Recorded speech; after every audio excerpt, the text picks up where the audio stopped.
Welcome to the Workshop Therapy Podcast. I'm your host, Andrew, and joining me today for the second time, you're the first guest to repeat, aside from my wife, but I don't count her as my guest, I guess. But anyway, this man is well known for his opinions about how digital creators have no skills, and Mr. Keith Drennan. How are you? I did not say digital creators.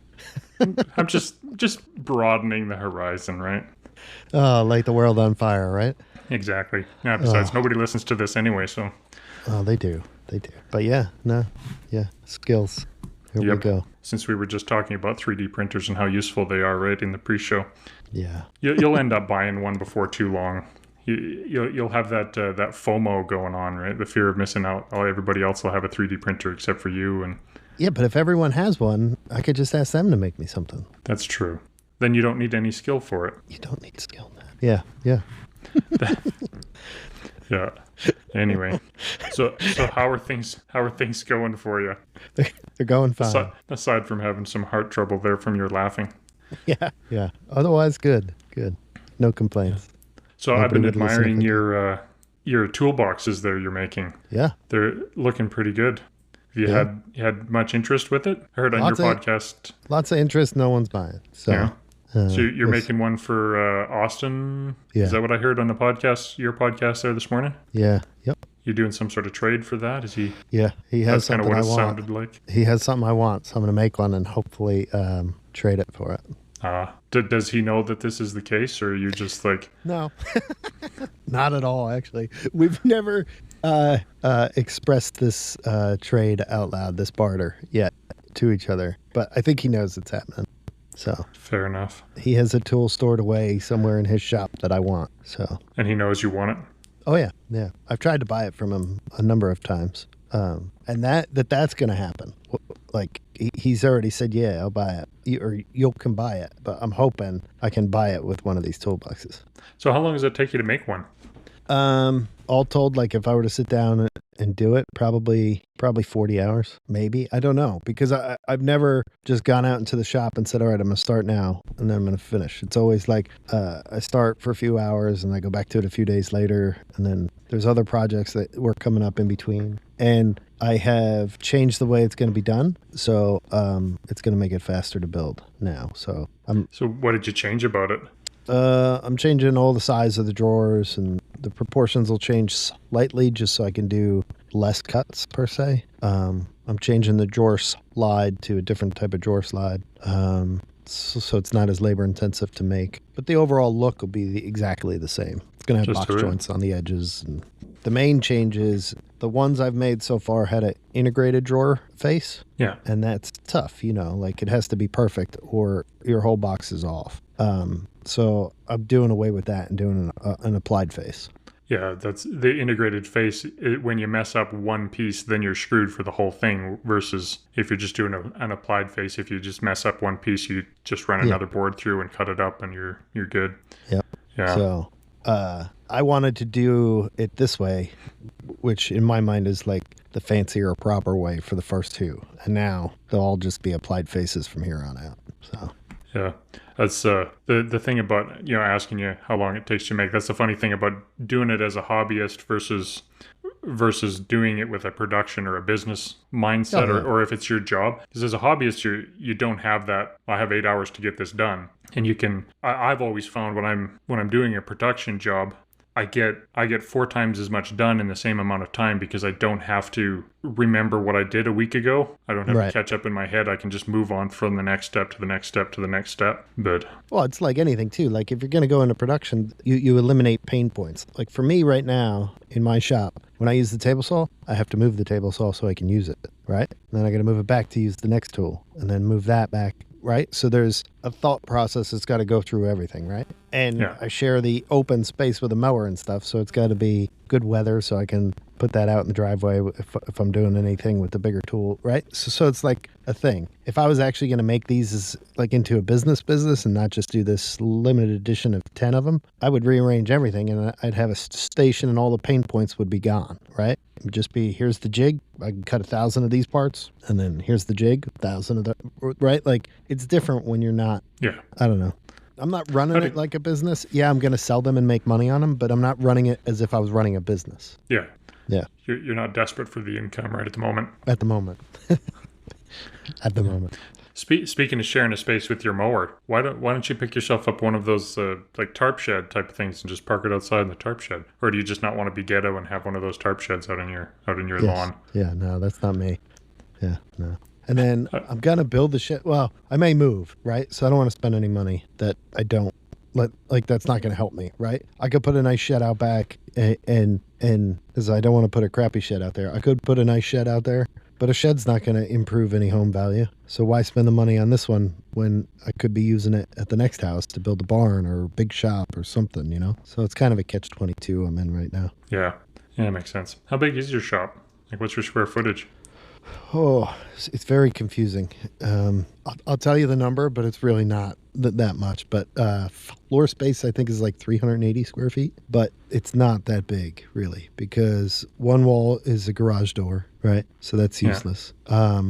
Then I have one wall. Then the other wall in the back, whoever built the house or designed it, it's almost like a car and a half garage, but instead they wanted their kitchen bigger, so they have a bump out halfway, like in the first 8 feet, it bumps out for the kitchen, and then they said, "Oh, well, let's do a laundry room." So then it bumps out again. So it's kind of like a weird triangle thing.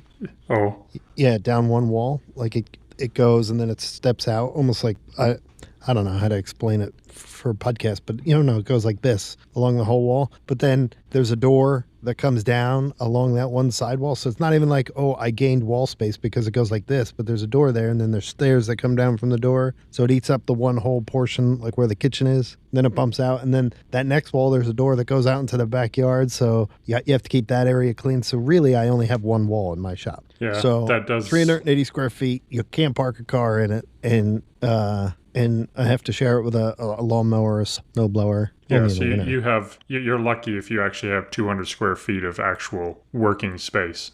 The space area I have is probably 11 by 11 of where 90% of my work happens. Yeah, So it's kind of tiny. But in that 11 by 11, I have to keep that 3 foot area of like a hallway open. So it's really less than that. yeah, It's tight. yeah. And I feel your pain. My shop's only 30 by 40.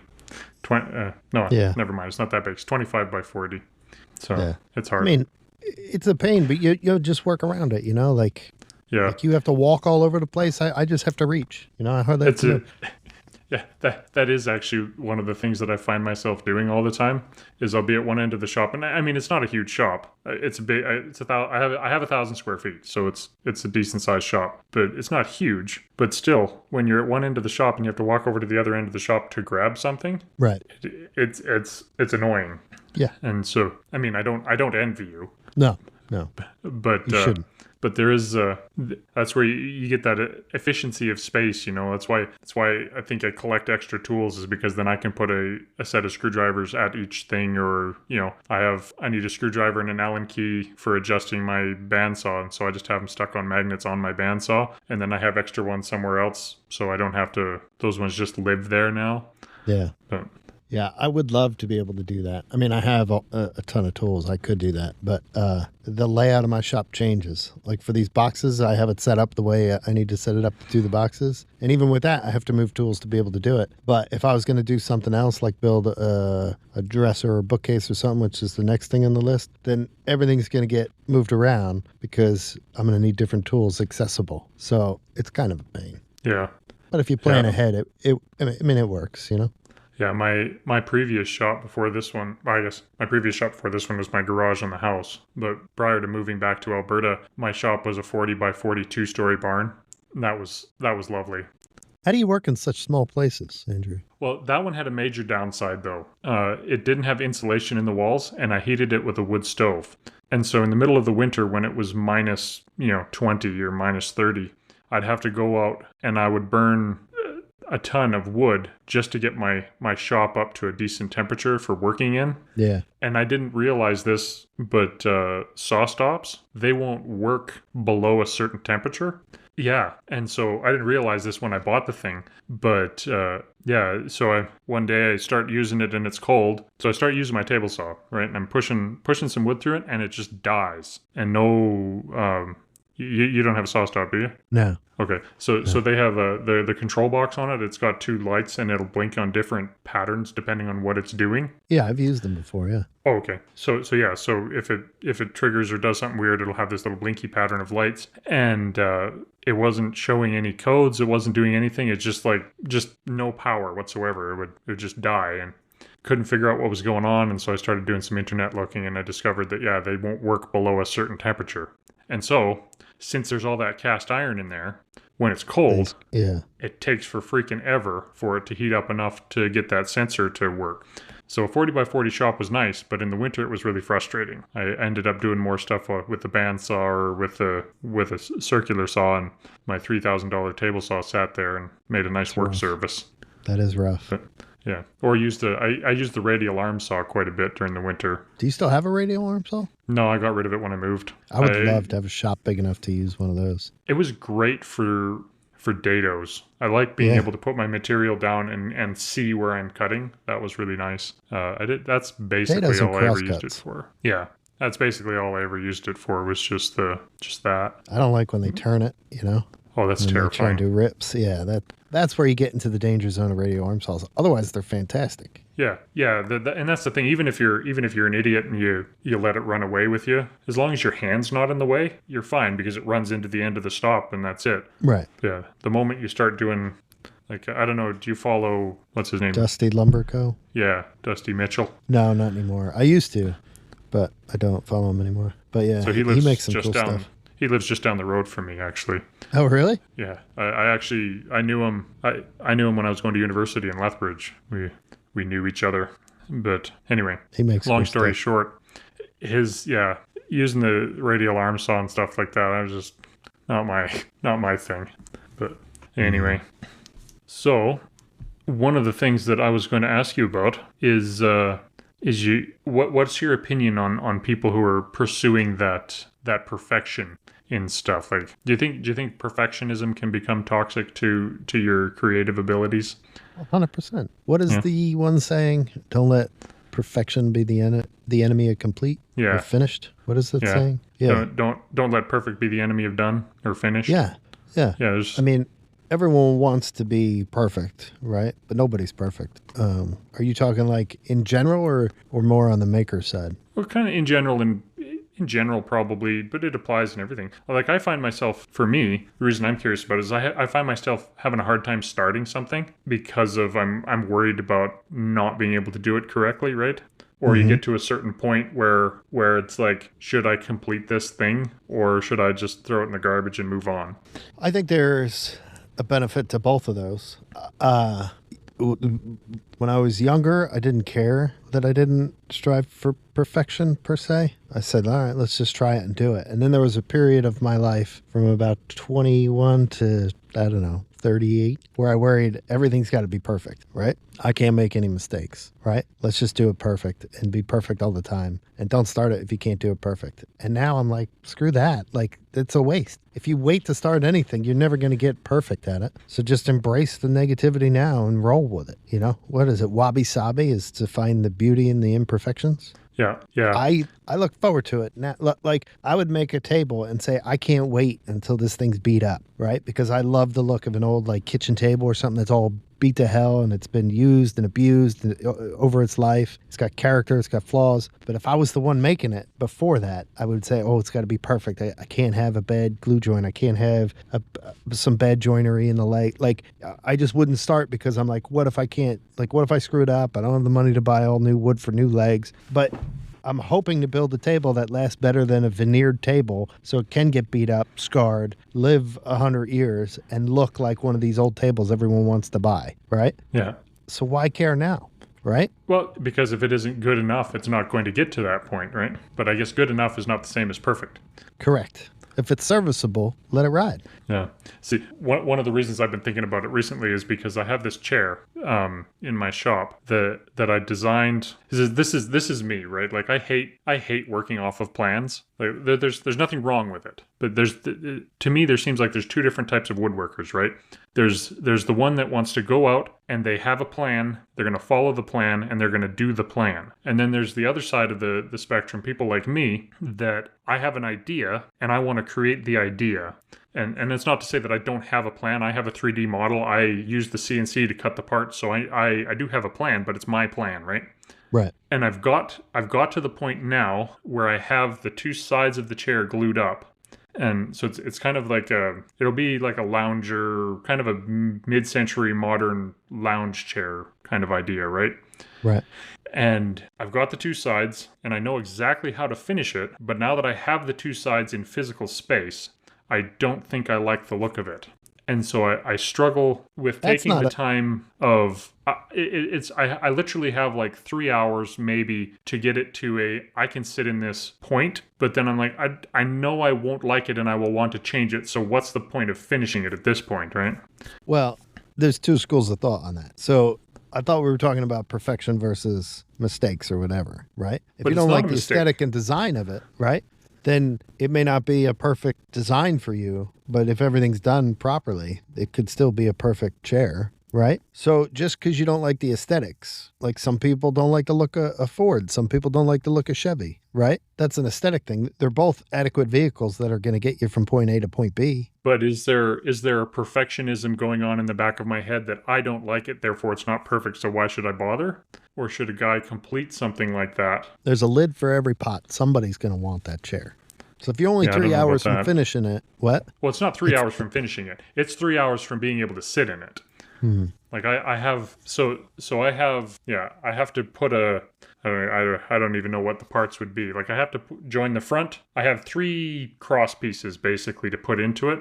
And then it'll be kind of like a sling back chair I have a big chunk of ugly green leather that I have no other purpose for that I'm going to use as a temporary seat. And that was kind of the inspiration. For the record, green is not ugly. This is an ugly green color. Like it's a legit ugly green color. I like green, but this is like, it's like a mottled dark.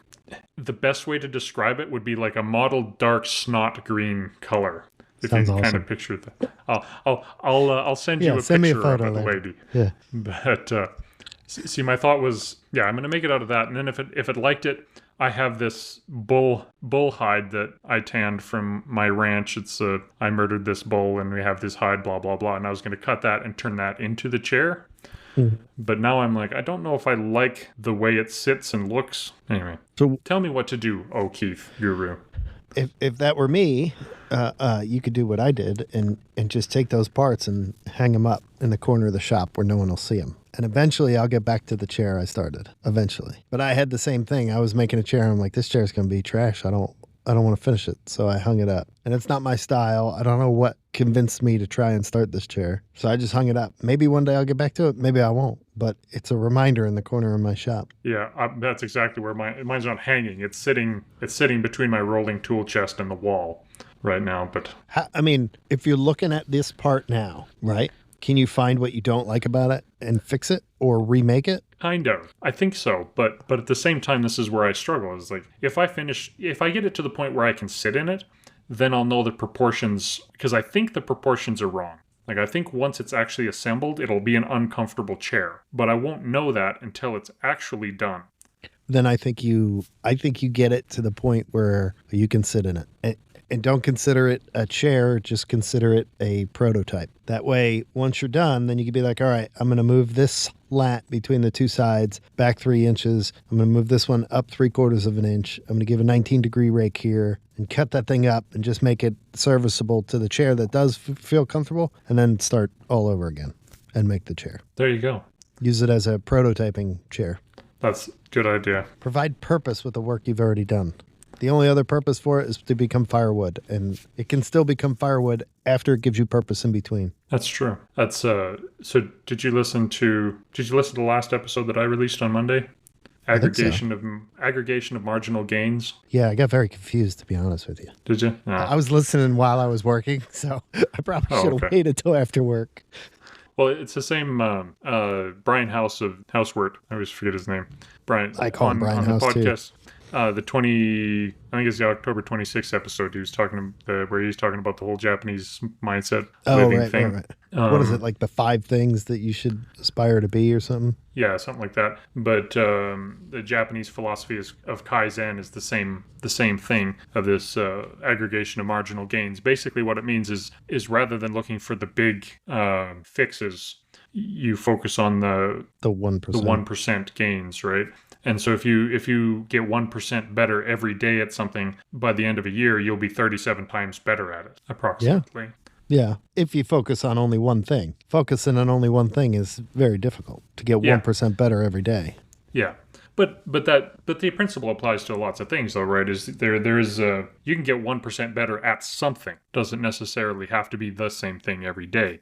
Right. And that's where I think from a workshop therapy perspective, I guess considering your furniture as a prototype, just because you made a mistake today on something else doesn't mean that you're screwed. You just made the prototype decision and you can do a better job tomorrow of the same thing. Does that make sense? Yeah. I mean, think about how many times you were making something and you cut a wrong piece. Oh, I never Right? do that. You're a measure twice guy? I'm a measure once, cut once, measure once, cut it again. So, I've actually become more of a not measure at all. you're a relative guy? It's so Yeah. much nicer being relative. Yeah, my tape measure exists at the beginning of the project, and Yeah. and beyond that, it starts to get used less and less, which is a problem with the CNC. That is a problem with the CNC. Yeah. But Do you use the CNC often? I do. I've been incorporating it more and more. Actually, right now I'm learning a new skill on it. I'm matching some doors for a guy. He's built new cabinets and he wants to have matching raised panel doors. And I decided that I'm going to use my CNC to do the raised panel door. And so I'm Right. learning that. And then there's other they're super handy for templates. Yeah. And then there's like those Christmas lanterns that everybody sells and stuff like that. I've been making those in the background and stuff, so the machine will just sit there and run while I'm doing something else. They're super handy for that. But I haven't turned mine on in over a year. yeah, but you hate yours, right? Because it doesn't Oh. work. With a passion, yeah. Yeah. I mean, it works for like smaller things, but the runtime on it, it trips itself up. Almost like with your saw stop. Like if I'm running it for too long, if I'm doing like a 3D carve on it, it triggers itself to go haywire. And just like 3D printers, I don't want to mess with it. I want a tool that works. I don't want a tool I got to play with. Should make a skill comment there, I guess, right? Why? Well, it's just yeah, is it? No, never mind. I won't go there. Oh, it has nothing to I'm do not- with it has nothing to do with the G code. It doesn't have to do with the design. It'll just choose a time whenever it wants and do its own thing. Yeah. And generally, it's to the detriment of whatever you're making. So like, I was running one file on there, and I had to make 8 of one thing. You put it on, the first one runs, and it has a hiccup, say, an hour in. You change absolutely nothing. You put the second one on, no hiccup. The third one has a hiccup maybe 2 hours in.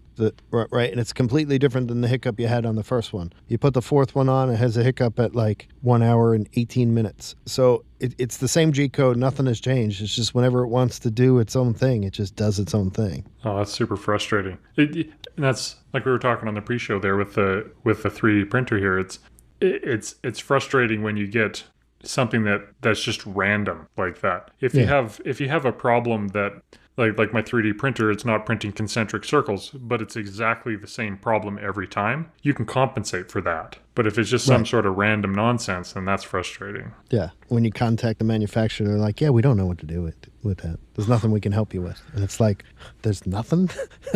Nothing at all? It's frustrating. Yeah, that's why you should have bought a Onefinity. Yeah. I should have done a lot of things in my life, Andrew, and I didn't. I thought Yep. at the time I was buying the better machine, and Yeah. it turns out I wasn't.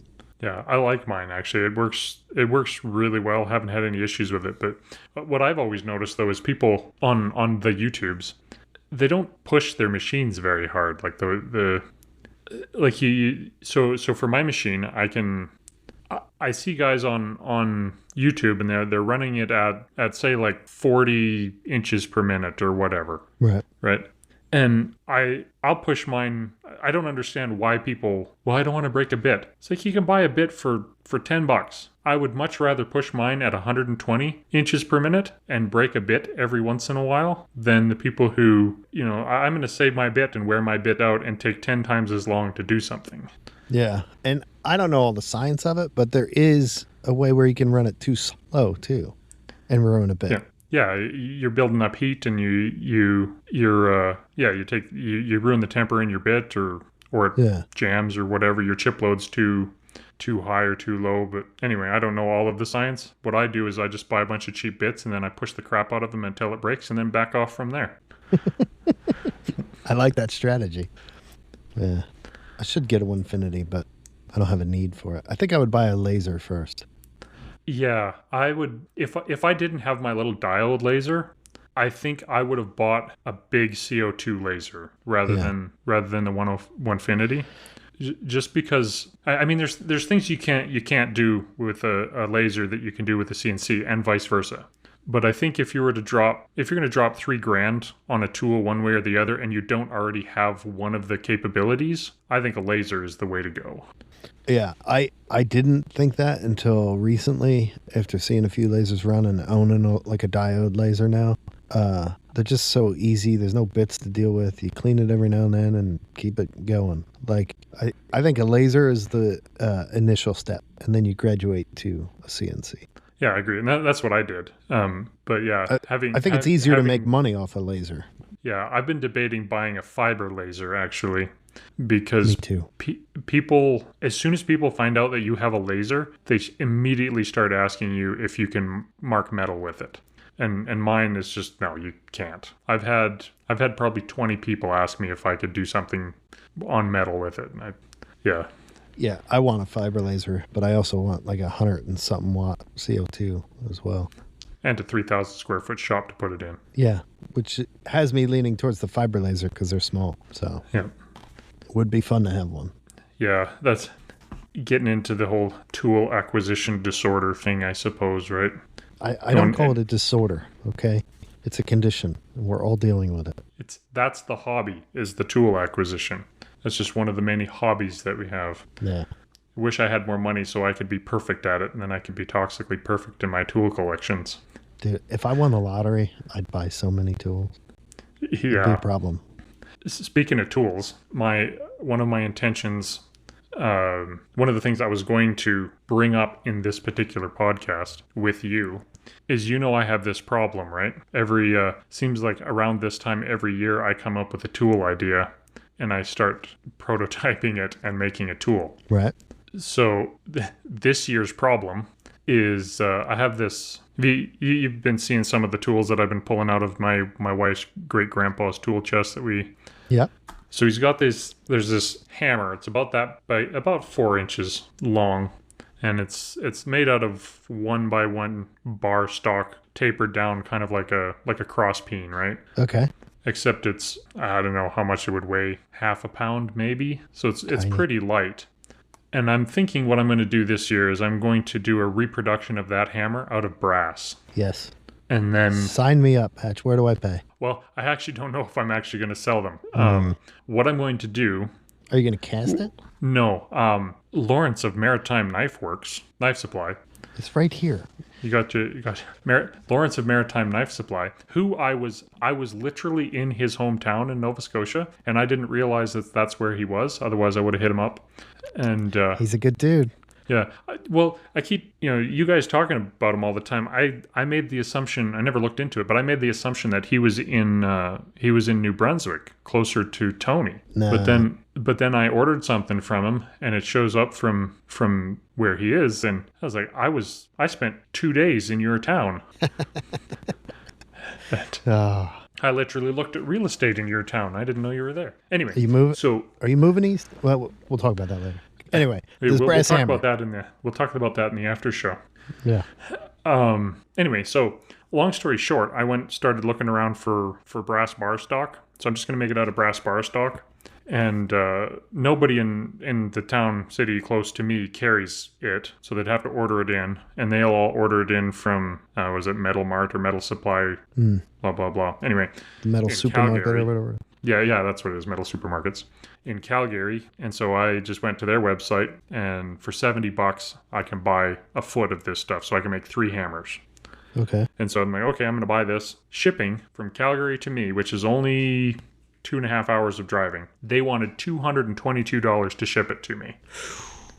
And so Cheaper I to said, just get in the truck and drive down there and pick it up yourself. Exactly. And so I said, screw that. And so I sent a message to Lawrence and said, can you get this stuff? And he doesn't have it in hand, but he said he'd look into it. And a couple days later, I sent you an invoice.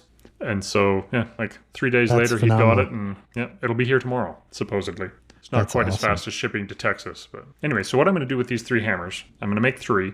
One for me, and then I'm going to make a second one to give away to the patrons of this podcast, Right. which you are one of, so you are in the running. Yeah. And at this point, the odds are pretty good. At this point, but you haven't made the hammer yet. Yeah, it's true. I haven't made the hammer yet.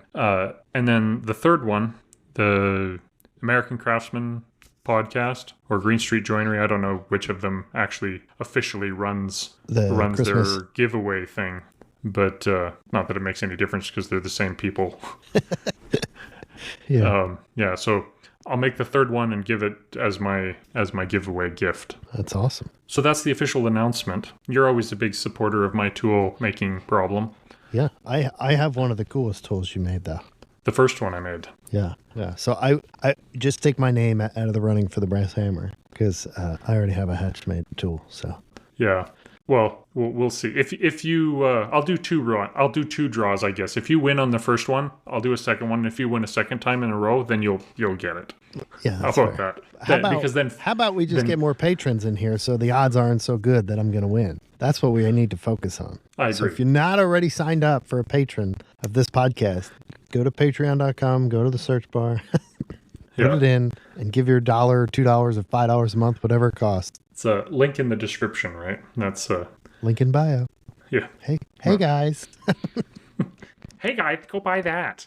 My friend. Oh, actually, speaking of my friends, I got an email today in this company. They want to sponsor some stuff, a video. It's like curtains. How is this relevant to what I do? You know, have you ever seen? Are they paying?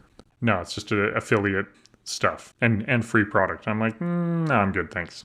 But I don't know If they're not paying, don't take it. If they're paying, Yeah. Well, that's where I think maybe what I'll do is because my largest audience is actually on TikTok, I think. Although I think my YouTube is catching up to it.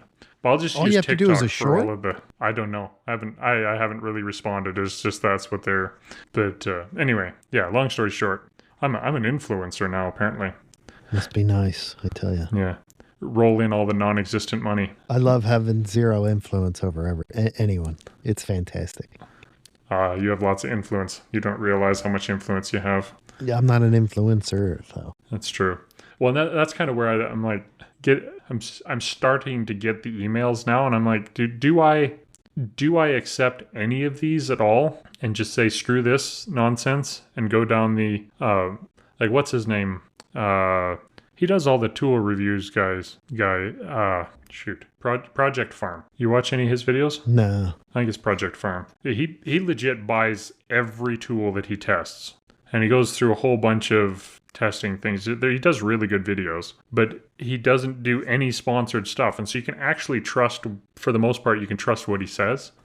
Yeah. But at the same time, it takes a lot of money to start, because he's testing like, let's test this battery-powered Milwaukee DeWalt Makita drill head-to-head in these tests. And I bought all of these. So he just dropped, $700 on tools.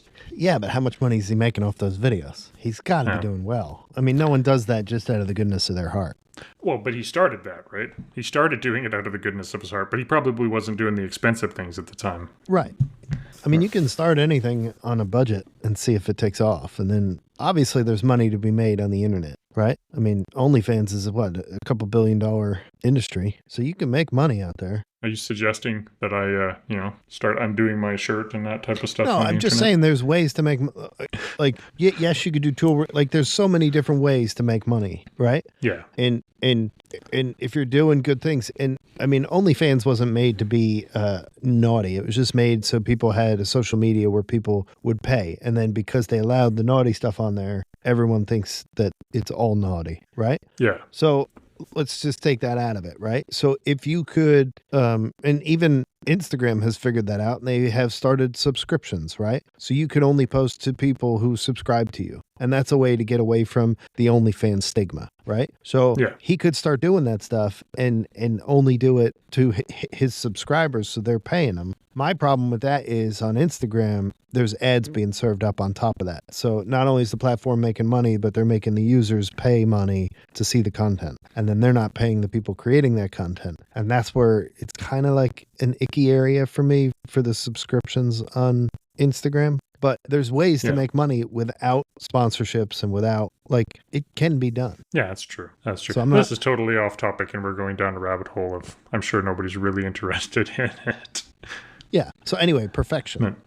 Yeah. Back to perfection. But yeah, this is where, like, going to my problem making tools is, I always like my Damascus straight edge is the one that you got there. What frustrated me most about that is that I had a whole bunch of people express interest in them because they are cool. I will admit that. They look awesome. Mm-hmm. And then what ended up happening, I don't know if I ever told you the story of why I didn't actually make very many of them.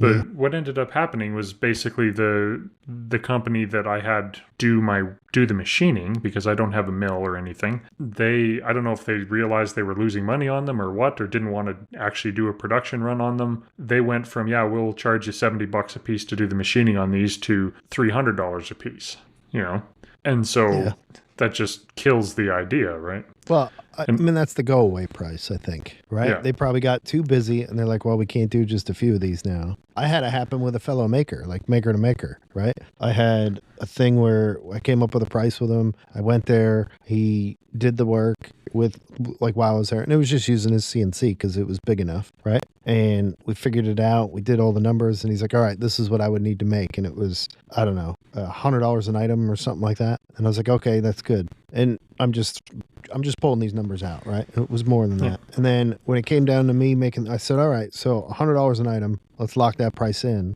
Let me go back. So then I went back and I figured out how many I could make. I waited for the order to come in. The order came in. I go back to the guy. He's like, now it's $500 a pop. I said, you just bid yourself right out of this job. Yeah. There's nothing I can do. Like, I factored my price off the price you gave me. That's why I came up here. We ran one. We tested it. We made sure that $100 a piece would work for you if I bought in bulk. And now you're going to change it to $500? Get out of here. Yeah, that's frustrating. But anyway. It happens, man. I call it the go-away price. Well, and that's what it is. And that's kind of where I go into that tool acquisition disorder, right? Is I don't want to, if I want to make something, I want to make it. I want to be, I want to be Jimmy DiResta. I just want to be able to go and grab the tool that I need and make the thing that I want to make. Right. But, yeah. And so that's where I go. That's actually one of the main reasons I ended up buying a CNC is because that one thing kind of screwed me over. And I needed the precision of a CNC in order to make the product. But anyway. Then you went to what? The T-square? Yeah, and then I made T-squares. I made the dovetail T-squares. And those, I used the CNC on those and they were precise. Although I did have one that I don't know how I missed it. It was like a little tiny degree off. And so I had to replace one, but the rest of them were all good. And that was fun. And so now this year, yes, gonna make some hammers. And I mean, if a whole bunch of people say, hey, can I get one? Then maybe I'll make a run of them. But as for right now, make one for me, one to give away, or I guess one for me and two to give away. But I do know somebody who was making smaller hammers than that, believe it or not, at a Hex bar, and he sold a ton of them. Yeah.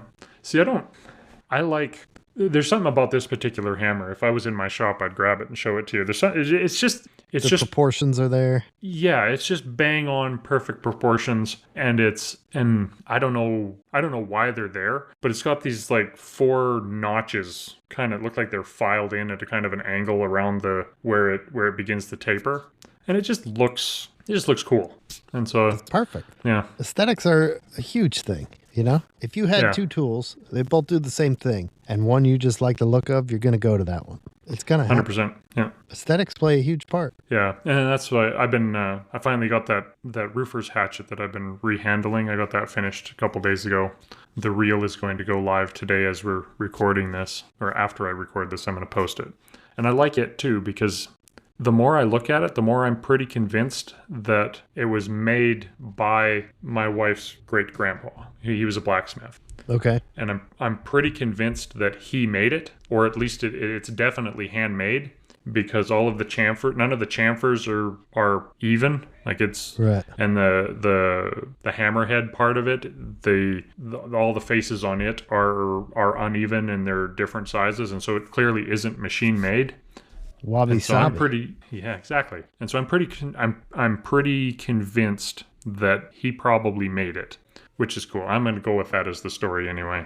Yeah, I would venture to say. I mean, if he was a blacksmith and you found it in his shop and it's definitely handmade, chances are, if Exactly. not the guy who taught him blacksmithing or something, there's a lineage there that's pretty cool history.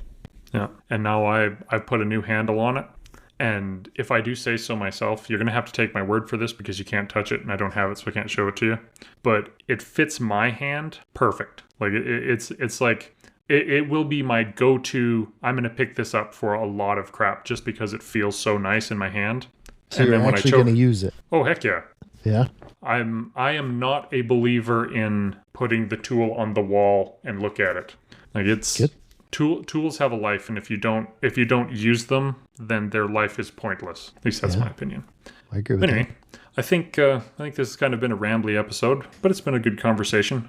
that. I think so. It's been nice to chat with you, Keith. Always a pleasure to chat with you, Andrew. It's been a few months, I suppose, at this point, but Yeah. so thanks for coming on. Do you have anything to say to my vast audience that probably all listen to your podcast already? Yeah. Join the Patreon for this podcast. Stop being stingy. You have that dollar. Spend it on Andrew. I appreciate it. Podcasts cost money. They do. And I do appreciate the patrons who are currently on the podcast and supporting the podcast, because it does actually make this possible. And I know everybody says that, but it really does. Yeah, that's one thing when somebody says, "Oh, it helps make a podcast happen." It really does. There's a lot of like weird things that come up. You got to pay for. You got to pay for the hosting service or whatever this is called. It just adds up after a while. But Yep. in the meantime, you could win a hammer handmade by Andrew Hatch. Yep. And hopefully Give it'll yourself look some as cool workshop as the therapy. original one. Exactly. Thank you for the plug, Keith. Anytime. And I appreciate you coming on. And let's say goodbye and we'll head to the after show. Goodbye, and we'll head to the after show. That's a dad joke right there. That's what that is. Just want to say thank you to Uncle Sam Metalworks, who jumped on to support the podcast on Patreon this week, and along with all the other patrons. But if you want to support the podcast on Patreon, there's a couple levels. There's $1 a month, just to say thanks level, and there's also a $5 a month level that gives you access to the pre-show and the post-show stuff, which on this particular episode was almost an extra hour of bonus content. So if you're into that sort of thing, that's there. But if you can't support the podcast, I totally understand. I'd appreciate it if you'd share the podcast. And if you have any questions, reach out and send an email to questions@workshoptherapypodcast.com, and I will get them on the show. And with that, I'd just like to say thank you to the current and new podcast supporters, Mr. Matthew Serio from Argiano Serio, Just Brad at Brad's Customs, Keith Drennan at Blackthorn Concepts, Brandon Millichamp at Tectonic Creations, The Grant Alexander, Carol Ann Jeanette Racine, Overall Makerworks, Waffle Beaver, Ed Johns at ButtJoints.com, Miguel Angel Viela, and Mr. Adam Coonrat of Uncle Sam Metalworks.